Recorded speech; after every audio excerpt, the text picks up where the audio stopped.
all you need to know, the Bloomberg Quint podcast that prepares you for the day's business. Good morning. You're listening to the Daily Morning Update from Bloomberg Quint, and I'm Alex Matthew. Today's Monday, the 10th of February. With the presentation of the Union Budget and the RBI's monetary policy review out of the way, the markets will likely take cues from retail inflation and industrial production data midweek, the results of the assembly elections in Delhi, which will be released tomorrow, and on the global stage, the progress of the Chinese coronavirus. The RBI governor last week had said that high retail inflation was one of the major determining factors in the Monetary Policy Committee's decision to keep interest rates unchanged. The data on Wednesday will be seen in that context. In Delhi, all the major exit polls are suggesting that Arvind Kejriwal's Aam Aadmi Party will hold on to power in the 70-member assembly with a healthy majority. And the coronavirus has now proved more deadly than the SARS outbreak at the start of the century. It has killed over 900 people. China is spending at least $10 billion to control the outbreak and reaching out for medical supplies as the first wave of international experts heads to the disease's epicenter. Scientists who are modeling the virus in Wuhan predict infections may peak this month. Meanwhile, the coronavirus cases traced to a business meeting in Singapore have reached 3 European countries after causing infections in Asia, raising fears of a so-called super spreader event. A cluster of cases of the virus in France, Spain and in the UK confirmed in the past day all appear to have links to a French ski resort where the infected people had contact with a British man who had just returned from that conference.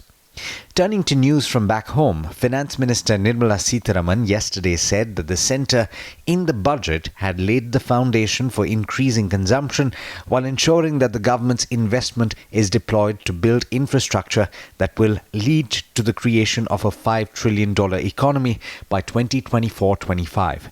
She also pitched for rationalisation of goods and services tax rates once a year and not every 3 months as was the trend so far.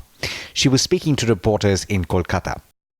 The government is open to further consolidation of banks depending on needs, according to Minister of State for Finance Anurag Singh Thakur, who told this to PTI. This is a continuation of a move that began last year in which the government announced the merging of 10 public sector banks into 4. It will come into effect in April and will bring down the number of public sector banks in the country to 12. The government is planning to sell 5% stake in Steel Authority of India Limited, or SAIL, through an offer for sale which could fetch about 1,000 crore rupees. That's a PTI report that quoted an unnamed official. Officials from the Department of Investment and Public Asset Management and the Steel Ministry are planning roadshows in Singapore and Hong Kong for the stake sale. However, the Hong Kong roadshow might be called off on account of the coronavirus.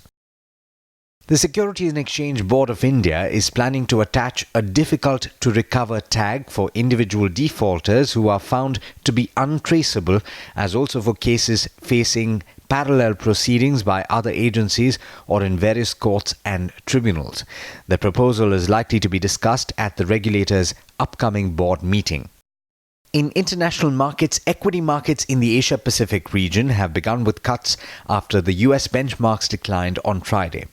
The Nikkei 225 was lower by 0.8% last I checked.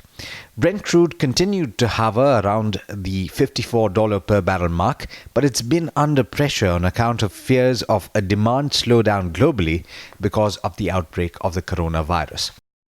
Gold, on the other hand, has remained elevated and was trading about 0.2% higher at $1,577.15 to the troy ounce last I checked. I just want to point out a correction in a report I told you about on Friday. This is about Cipla. Chief Executive Officer and Managing Director Umang Vohra said the company would maintain its margin guidance at 18 to 20%. We had incorrectly stated that the company's India business would grow at 18 to 20%. And with that, it's over to Agam Vakil for the trade setup for the day in India. Good morning, Agam. How are we looking today? Good morning, Alex, and good morning, listeners. Well, starting off this Monday, we are looking at some pressure across Asian equity markets, and that's the reason why we're expecting the Nifty to open in the red as indications of the SGX Nifty futures.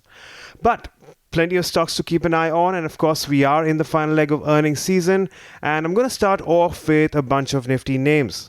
Well, we have Tata Steel right at the top, where earnings were below expectations, where revenues declined nearly 9%, and the company reported a loss of 1,029 crores against a net profit of 2,334 crores on a year-on-year basis.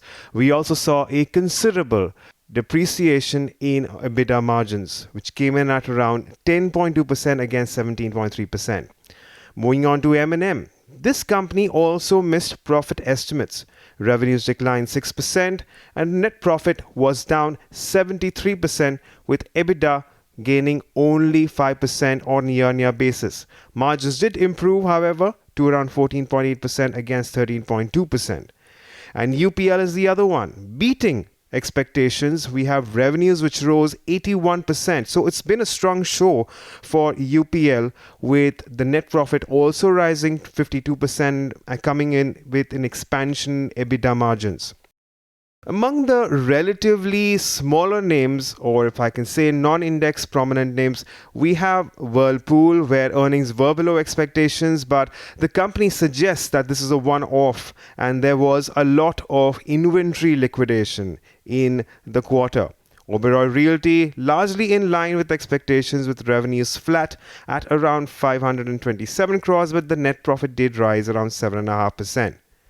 Moving on to some news, we have Shilpa Medicare, which has been on a tear of late, and it says that it has received 0 observations on the Form 483 after the inspection of its API units located in Karnataka by the US FDA. We also have Mastech, which is in focus. It will acquire the Middle East business of Evolutionary Systems Arabia through its group company for $65 million. Moving on to Lumax Auto Technologies, it signed a joint venture with Japan's Yokowo to manufacture and supply antennas and other vehicle communication products to the Indian automotive industry. Now, these are just some of the stocks that we can watch out for as we move to trade today, but don't forget to go through our morning edition of All You Need to Know on BloombergQuint.com. Thanks, Agam. Well, that's all we have for you on this podcast, but as always, there's a lot more on the website, BloombergQuint.com, so don't forget to check it out.